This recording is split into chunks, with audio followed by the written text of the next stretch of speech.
Congolaises et Congolais, Ngai Patrick Bologna, Ndekonabino, président et à parti politique Avenir du Congo, ACO en sigle, Narosenga Nabino Boye Bake, Likambo Ezo comme la biso, coronavirus, Eza Likambo ya Mabe.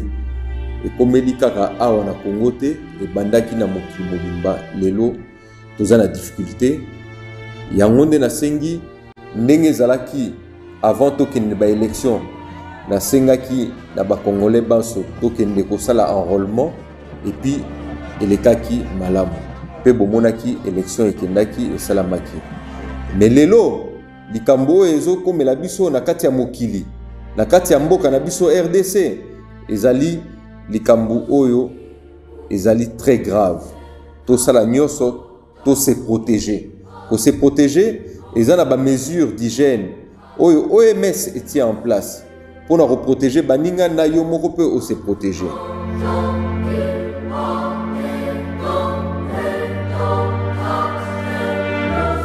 Au sokola maboko, na mai na savon, aux huiles papier, au pangousi, au boaki na poubelle, au kutani na muninga, au pesa mbotete, distance, et puis ceux qui olingi ko éternuer ou bien ko kosola o tie coude na yo pour na ko protéger baninga yo pe o se protéger ko simba misute ko simba zolote et puis soko za na moyen o lati masque pour na ko se protéger pe o protéger baninga soko za na eloko ko sala te ko bima libanda te vanda na ndako ya ngonde na kosenga na biso banso to za la vigilant pour permettre biso tokutana lisusu to solola to mema makambu liboso pour que to sungamboka na biso boye bake ba Congolais ebele na libanda ya mboka comme awa na kati ya mboka na biso bazokufa ezali blague te yango nde na kosenga to sala nyoso ke mboka ebeba te to kufisa bato ebele te Nzambe abatela biso to zala pe na kimia na mabota na biso. Merci.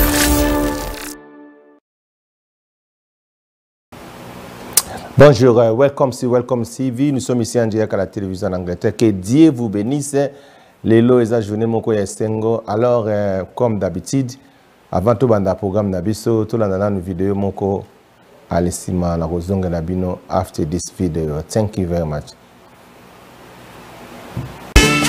Motema motonde nzambe atalaka. Ya yo motema etonda boboto. Ulamu na yo eza ya kosambate. Ebi kompana na bato biente soa sakla. Esa disi bato ya boboto. Olako na mwana bae bakolela. Ibanga babwaki na mbuma ya kotela. Ebikolaka jamais nzete na. Kasepeli mingi. Kasepeli mina yeko tala biso. Na explique pende na somba kabiloko. Ayoki pe mawa. Akamasi mwa muki apesi nga na bakisa renfort. Fona pena soma suse za mibale akamisaka. Esaninga plaisir mingi. Ebite nzamba aka nzambe. Aza mwa moko aza mwa moko na ebite comparable. Akokoka na batu mususu te. Aza mwa moko sala ke po biso tozala. Mama Olive Kabila aza na simplicité moko. Donc ezo marqué biso mama za to poni biso soka simana ye toza poni ka mama na biso ye wana. Donc mbula na mbula santa kaka mama Olive.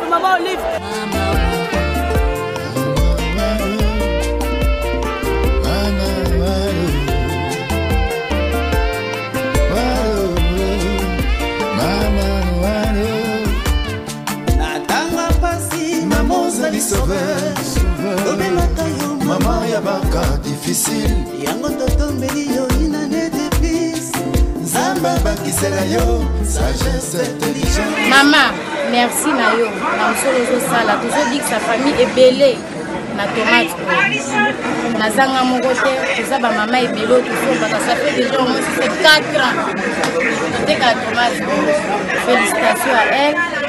Mungu akubariki.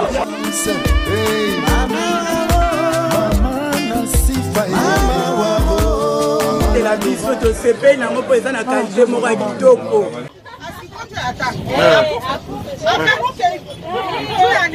mwanamke alime ya nini mingi ni filime huko wenye wana tasa kabisa lakini wanaikala hivi lakini aparishia mama Olive si watakula na wao ya tomate ya 5,000 francs ya 5,000 francs ukanga kamunde matesi kapase zalie kama emboningo mama ya maboto eyo motema ngamba pesa moto chacha mbote mama bosembo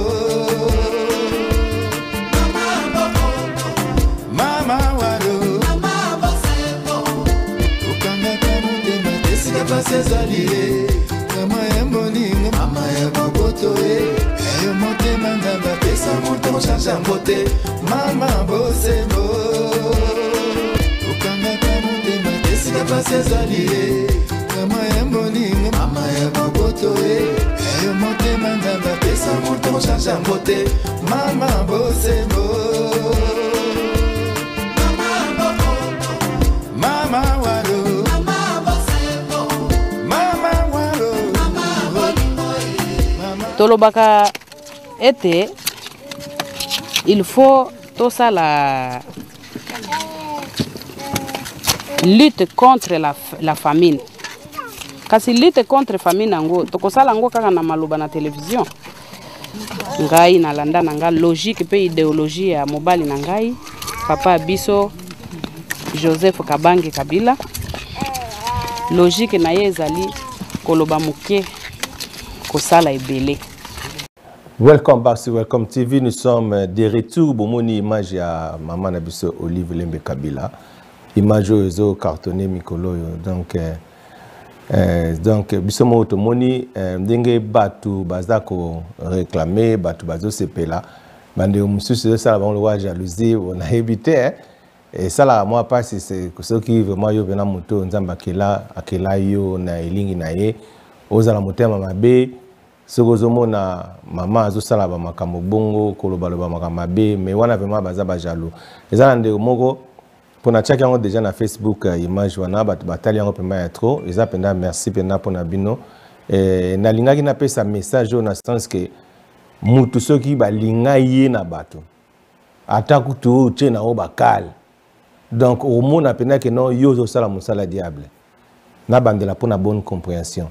Soki mutu batu balinga ye déjà yo ozolanda nga soki olinga te donc cela veut dire yo ozosala musala ya diable ngai te na fungoli munoko e ba mama na datini bango na makasi te na yebi kutu bango te basepela na ye baloba makambo balobi wana. Moi je n'étais pas même là que tant bazo okumisa ye bango bazo kumisa bazo sepela na ko kanga bango munoko te tant batu mutu balingi déjà donc yoko ça no autrement et aussi mbaté parce que ndena lobara na ngai bandaka la ke le Congo wana et pesa mila nango bango donc cela veut dire tant mutu a eu chance na ye tant batu donc na sens que donc na ebine na ko loba teso na meko loba mingi comme on passer azo kumisa mais le problème toza awa na lingi to réfléchir muke biso ba congolais to longola esprit ya jalousie.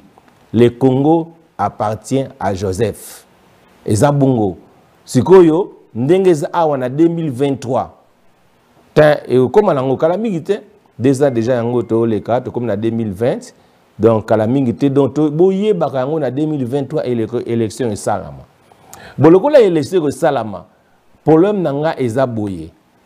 To landa ba politicien te o bakoya ko distraire bato.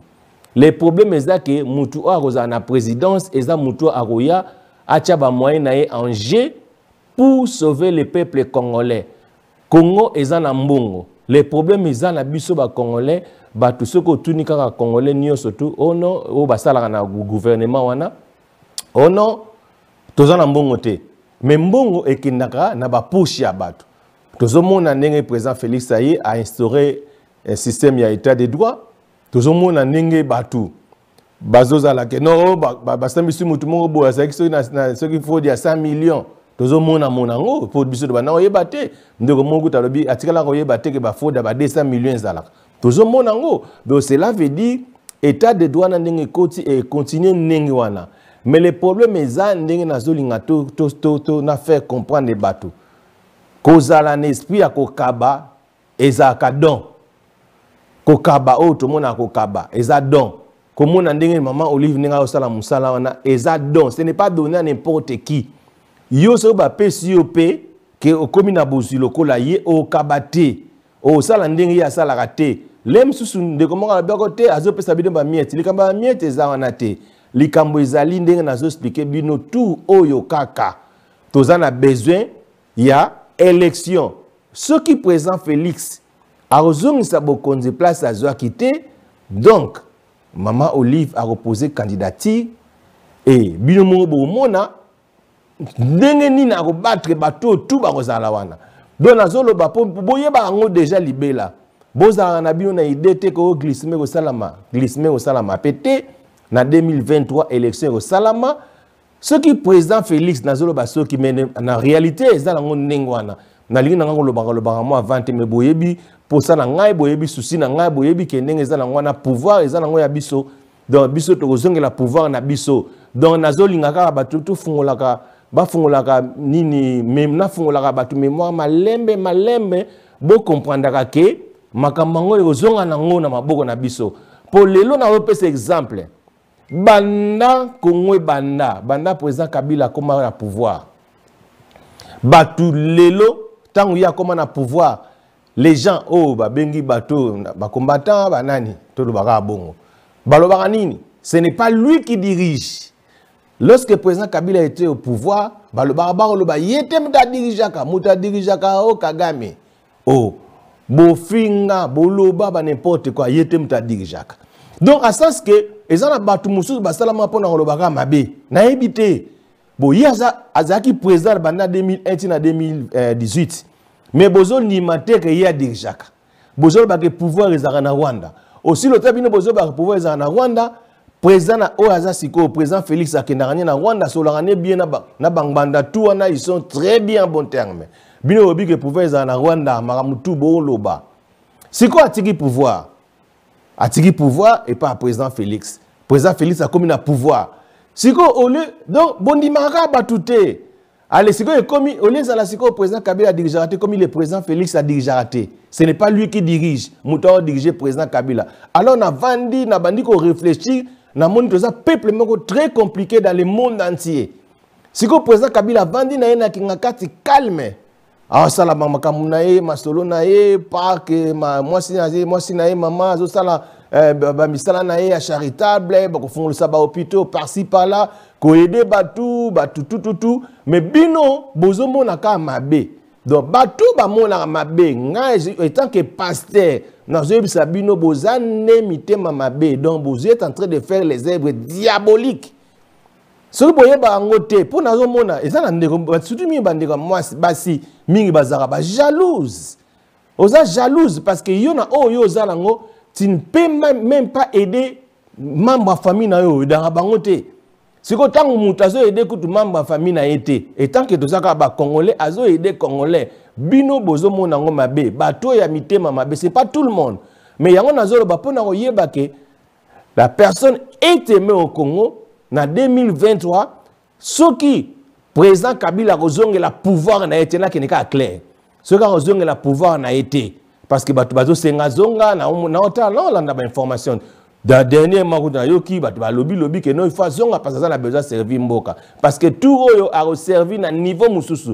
Ce qui besoin comprendre que a été aucune élection alors maman Olive a reposé candidature pour na ka kolongo qui dit sa drapeau té. Donation c'est que Sony et l'ongwate Congo est normal parce que ça n'a pas marre sur un exemple. Bomoni Patrick Bologna a amené dans le bagage dernier marque Patrick Bologna azali député national dans zone na Kisasa kuna a député national mais aza une source de bénédiction pour na Patrick Bologna ceux qui okuta ina nzela na ye na bato okut ba yeba été ndenge na lobi ke aida bango atangisa bana na université ba école na parti na ye azo pouvoir batu ngana muta parti na été na zoloba ka ba bien fait et tant que pasteur il faut que témoigner les gens de comme ça le batala oh non pour décourager batu ba côté ba flatter moi je suis pas flatteur. Moi j'ai acheté une maison ici en Angleterre avant président Kabila comme président de la République aux Hollanda et ça la batu mususu ngai naza très bien je suis très bien je suis flatté, je ne flatte personne. Et d'ailleurs, tout le temps, dans ma politique, les gens me disaient que je suis déjà kabiliste. Alors, alors le problème est que le ko la siko bino mo bomona eke no ngai fona zalaka mutu na ye ngai fona zalaka ami na ye vous m'avez poussé vous-même yango siko nazo lakisa bino siko très bien que famille wana premièrement balinga batu ba kumisa bango te ngala zo aider bino parce que ba flatter ya mike na ba Facebook ba kumisa dans le vide ba batami na télévision akoyi ko lekate parce que ba mona ye ngasiko nazo aider bino nazo est-ce que Bobata marana bino ka bosa la kana bino beaucoup msaka président Kabila na ba Facebook na ba WhatsApp ne bosa la rama. Moi je suis là étant que communicateur de la diaspora nazo yebisa bino que très bien boza na bon chemin que le messie azarane mutuma lamu que le messie azarana souci ya Congo voilà pourquoi que tanga tiki pouvoir tozo monango na ba mboka musuba watara talobaki a opposé te mandimi a osala reposer sur candidature mutaza na plus de 70 ans m'a reposé les sous azo briguer na 3e mandat. Donc cela veut dire masolo wana président aza mutu malamu pona kozonga kuta za la président de la République en 2023 awa pona yemo kutu aza na besoin na ngote. Ce sont les gens qui les poussent baza pousser kaka yeke zonga kaka parce que nena lobe ke za na batu mususu sans président Kabila baza vite donc baza na vite donc nazolo bana Congo à part président Félix Sikoyo mutu akosala makambu bien Koleka président Félix Azana été à part président Kabila pour Félix Yemora Lobaki président Kabila nda yebi Congo bien nazo répéter pour président Félix Alobaki yango bo prendre na ngate président Félix Alobaki yango bina Congo muto a yebi politique à Congo bien eza président Kabila ngape nazo expliquer bino na Congo muto a rebongisaka Congo très bien c'est le président Joseph Kabila Kabangi a rebongisa yango pour masolongo ezaye mais bana kina kompana te bozala clair mais so boza clair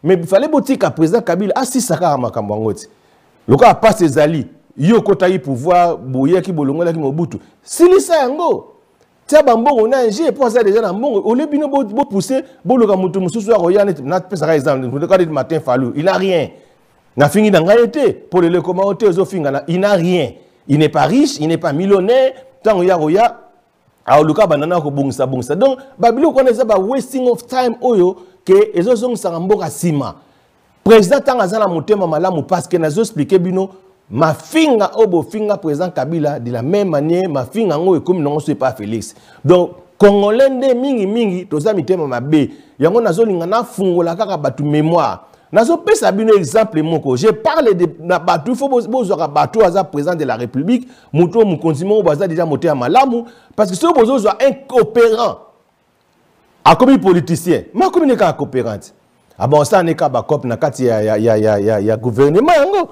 parce que ça déjà des natifs coopérants nous omona mais ce qu'on a zolo babo le quoi na kati ya zone ya Kisasa na ville ya Kinshasa pardon toza na gouverneur Jatini Ngobila a comme gouverneur ba dégâts et bandiko salama akuti Kimbuta a kota ba nyongo ya ndenge na ndenge siko azoluka meka bongisa ba système na ya ba so Kinshasa bopeto ezo simbaka vraiment comme tel te azo bundana mais siko problème ezali nazo senga na ba congolais s'il te plaît tout nazo senga na biso na élection zoya en tout cas gouverneur ya Vilankine en tout cas botinda parce que yemo azene kunate botinda Patrick Bologna azala gouverneur ya zone ya Kisasa. Sokaza gouverneur ya Vilankine pardon. Gouverneur ya Vilankine Kinshasa bokomona ndenge Kinshasa ekobunga. Na répéter Patrick Bologna gouverneur ya Vilankine Kinshasa bokomona. Nazo pese exemple. Il y a des choses oyo mona ke soki mutalinga salango asuki parce que azui mongo na gouvernement te. Mais Patrick Bologna, en tant qu'un homme intègre, un homme qui a un souci à Batou, ou a un souci à bénédiction, ce qui a commis gouverneur, il y a vu na Kinshasa, ce qui s'est bongité, n'a l'ongo qui pasteur. Nakoyeb Sabino, il est capable, il y a moyen où il y a zanango. N'est-ce place mo boza qui salité tout le monde en bazandu, banzela musu bazo bongisate, Patrick Bologna a koyi ko defa même nyongo. Oyo ameka ko bongisa place wana. Parce que ça, la motema ya aide. Yango toza la besoin déjà le quoi déjà ça déjà isengo. Nana deux personnes oyo ya si oh lelo soki bino bondimi bofungoli mitema bapasi na Kinshasa na Congo ekosila bozwi Patrick Bologna gouverneur à ville ya Kinshasa ville ya Kinshasa ekobonga parce que ndena lobi il est capable ya kodefame mbongo pona kobongisa ba mabulu na banzela oyo makamusu esimbaka te a capable ya kosala yango bomona yango Congo ekokoma ndenge puto peneza parce que za mona puta yebi aza na souci ya Congo oyo eza flatérité parce que nazo flatter te na ontika la pe ko senga mbongo te na senga pe mutu mbongo te depuis que je suis en train de faire des problèmes na senga mbongo bonabo likambo zake esprit wana obino bo chana mitema ya batu pona ke batu bazala décourager ce ka mutalobi bo ote muyibi boko décourager na bino ngate parce que ngai dereza awa masolo eza ya bien masolo eza bien parce que nazana besoin souci na souci parce que bino ku boko mandego skokenenga bino bokoma ko skokenga bino ndeko bokoma oyepa na ngai ko skokenga nazana bato nazolo bango lelo baza kuna banyonga nga ba 5000 livres siko beta 5000 ce n'est pas 5000 $, 5000 livres mutaskokenga na ko rappel osenga ngo makase parce na za rappel bitrate Sony na ko rappel moi Sony po ekoma était passé à Salibo ozomona siko bino nde boskokanga moi je ne scroque personne bolinga boye banga bokotika la pe ko yeba nga pe vérité bolinga bo comprendre azaka mbongo bokotika la pe ko yeba nga bien te moi je travaille na osala musala nga bien et puis na yena nga siko bien siko ke lokola ngai pe je suis pas flatteur lokola bino ndenge zala ke na flatteur te. Voilà pourquoi nous préféré na promoti na ngai batu o balinga te batu bakumisa bango. Loka ba président Kabila alinga muta kumisete azana soko kumisi o bandano kumisa ozwa rien. Ozwa rien parce que ezaja na été arotika la kopesa yo mbongo te ke azwa mbongo pesa o pokum azakuna te. Souci na eza ke Congolais comprendre que yaza bénédiction en peuple congolais. Souci na eza ka bongo. Souci na ezala que Congolais comprendre que y a za mutu malamu souci na ezala ka bongo souci na ezala que tout peuple congolais azala capable ya kosala quelque chose donc souci na yangwana de la même manière ozomona que première dame azokende kosala bilanga bien aimé esprit on ne fait côté la rabisoti kinga kati evanda na terwana evanda ka vide le la commissaire Kingakati comme on a place mobo ya royauté ya kitoko batu ba komi ko envier le soki batu ba konda na ba goût ya que nous sommes ba place na bansele ya que nous sommes ba place na ba muluku ba maluko ezaka reculer c'est à cause na bango patala oh mais ngape na koko sa elo mo abi awa na ko sa pe ferme na awa batu bazo sala ba ferme parce que Congo za nengo wana il faut biso to yeba ko yeba ke to supporter batoyo bazana moyen ya ko sala quelque chose na vie.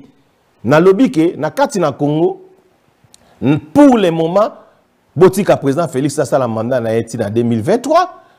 Ce qui, bozo comprendre ka yete parce que batu belé bazo comprendre yete, azong sa pouvoir na esi ka zoka pa président Kabila. Ce qui peut bo chaka tembe, to ken élection. Na élection, to tala so ko le kate parce que na lingi na ngana ken ba brutalité, poso na ken na ndenga no brutalité to ken sikoma malembe. Pozo ke na maleme pona na fungola rabino déjà mémoire boye ba ke masolango za na ndengo wana ke place wana mutu mususu ozwane yango te donc ce président Félix Rovanda te na deuxième mandat donc mutu mususu ozwane yango te soki mutu ninga cha mutu bolobi ke te bobo makabila kufa moi si na ko poser candidature a reposer candidature et puis à leka et puis tant à leka bon na ba bonne chose oh ya bien et au salama na kati na mboka na biso. Moi j'ai besoin que Congo est à la pays moko nouveau Congo est à la pays moko batu ba ko envie ngo parce que batu bazali na lobby kaka na ville ya Kinshasa parce que nous sommes des Kinois tous on a besoin de ville na biso ya Kin et bonga bocha turo yo Patrick Bologna gouverneur ya ville ya Kinshasa bomona masolo nga zolo banga zanga na poto na vanda na Kinte. Donc, il faut obligatoirement push Patrick Bologna à la gouverneur à Villakine. Ce qu'a commis gouverneur à Villakine parce que à sala bien oyo et pousser coup de qui a chaka pembo nanje a chembo nanje pour na bonsa kama kama. D'ailleurs azamuto le quoi ba gentilité gentilité bilazo ke na makamiti ucheli ba ochebo ya azamuto ya mutema boboto aza calme donc batu balobela kaete osomona nga batu na lobela ka ce n'est pas n'importe qui nga sona piki mutu donc c'est que mutu wana aza muta bien donc nako pika ka batu ke sona zo piki mutu parce mutu na aza muta bien alors nde na zolo bawa na komi nanga na suka na yeka pona fungola bino bomo na bolamu ya mama po mikolo kozano n'espère ko yina été ko yina no penga te pazo sala musala mpunda. Moi je suis déjà élevé, Dieu m'a élevé, Dieu m'a déjà béni, je suis une source de bénédiction. Alors bateau nga nazolo baza pe ba source de bénédiction. Maman Olive baza source de bénédiction, le président Kabila il est les sources de bénédiction. Gouverneur, futur gouverneur Nabiso, la zone à Kin, la zone à Ville à Kinshasa, où il y a la patrie Bologna, a une source de bénédiction, Tocha et Poa, Congo Kendeli Bosso. Parce que dans ce Sabino, ils ont la batte belé, Babenga Ngaï, surtout dans Paris. Bazo félicité, en tout cas, pasteur, continue à Patrick Bologna, Aza Pena, un homme très très intègre, un homme congolais, celui qui a raté Moutabongo. Donc, passe au coma. Alors, Nzambe, Apambola Bino, nous sommes tous ensemble, tous travailler la main dans la main, tous en abolingo. Koina mutunte, koina nekonote, nous sommes dans un moment très difficile, moment où les osenga que nengeza awa tous en abolingo, to push batu. Congo wana, c'est le Congo de Joseph Asili Sango, nengeza la donc yemoka Asili Sango, ba passionno sezanango Asili Sango, lokola ya zwaki yango ba pesa ki Asili Sango, a chambo ne anje pour sauver les pays. Alors, Nzambe, Apambola Bino, see you after. Thank you, bye-bye.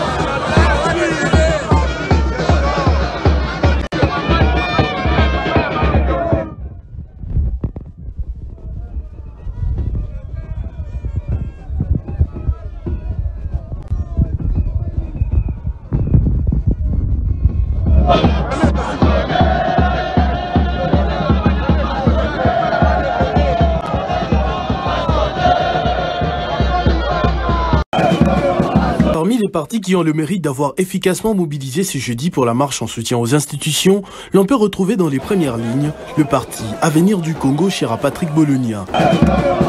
Tout au long de ce parcours, l'on pouvait inlassablement remarquer le rouge dominant de son drapeau dans l'immense foule qui a marché jusqu'à l'esplanade du stade des Martyrs.